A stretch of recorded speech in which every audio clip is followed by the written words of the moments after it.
The coronavirus outbreak is accelerating across the nation. More than 169,000 new cases reported yesterday, the highest Monday on record. 30 states seeing a surge in new cases this week. And an uncontrolled spread of the virus across New Mexico, up 104% compared to last week. COVID-19 so rampant across America that one model projects the U.S. will reach a staggering 20 million cases by January 20th. Hospitals buckling under the surge. You may not be able to go in and get your heart attack treated.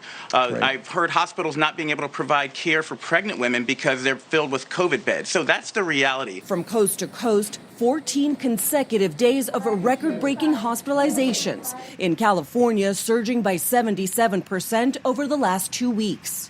While in Minnesota, the Star Tribune publishing this dire headline, "No beds anywhere." I took care of a woman who, after over a month in the ICU was recovering from COVID.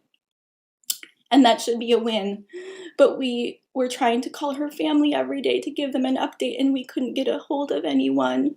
And then one day we found out it's because her husband had died of COVID and her daughter had died of COVID, all while she was in the hospital. And so how do you tell somebody that? How do you tell somebody that their family has died? Every place is like Minnesota, and Minnesota is like every place. If that warning is ignored, the Thanksgiving holiday could turn into a disaster. Going home to your home community for a wonderful traditional Thanksgiving holiday might actually, unfortunately, be a source of an even amplification of the surge. As cases keep surging, some states forced to implement new restrictions. And we're being overwhelmed with a record number of cases, with hospitalizations going up, with numbers of individuals in the ICU increasing every day. Los Angeles County reporting a new record for cases Monday, 6,124, setting the stage for a new stay-at-home order.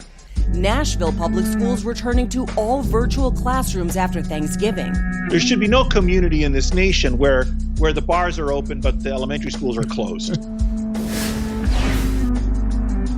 Here in Colorado, new models are showing 1 in 41 residents are likely to be contagious as the virus spreads unchecked across the state.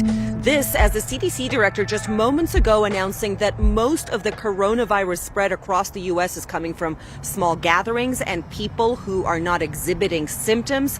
It's a stark warning ahead of the Thanksgiving holiday.